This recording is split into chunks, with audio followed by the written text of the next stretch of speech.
Business food business పెట్టాలని చెప్పి చాలా ప్లాన్లు వేసాం. మనోడు సడన్ గా అన్ని కొట్టేసి దాబా పెడదాం అన్నాడు. సైట్ దొరికించి చేద్దామని అని చెప్పి అన్నాడు. నైట్ 11:30కి వచ్చినట్టు ఉన్నారు. సో ఏం చేద్దాం ఎలా చేద్దాం అనే డిస్కషన్ లో మన ఫ్రెండ్ ఒకడు ఉన్నాడు చిట్యాల్లో, ఓల్డ్ వరిసా దాబా, మాట్లాడదాం అన్నాడు. వచ్చేసి డైరెక్ట్ నేను ఓకే అనే మరుక్షణమే ఇద్దరు వచ్చేసి డాబా దగ్గరికి. సరే సైట్ ఏడ ఉంది అని అడిగా. నాకు అసలు నల్లగండ్ల అని చెప్పి ఒక ఏరియా ఉందని అంటే నేను ఎప్పుడు విన్నాను కానీ ఇప్పుడు రాలేదు ఇక్కడికి.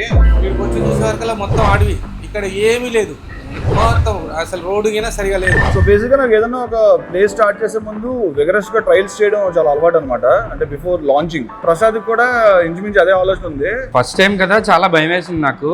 మా సత్యాకేమో ఏం లేదన్నా స్టార్ట్ చేస్తే అయిపోద్ది, స్టార్ట్ చేసామని సరిపోద్ది, నువ్వు టెన్షన్ పడుకో, నీకు ఎందుకు మేము ఉన్నాం కదా, వచ్చేస్తాం ఆ రోజు చూసుకుందాం అంటాడు. అంతా కన్స్ట్రక్షన్ అయిపోయింది, బట్టి ఏమో మనోడు చేయట్లేదు. రంబా చికెన్ అన్నారు, మేదీ చికెన్ అన్నారు, ఏమీ అర్థం కాలేదు.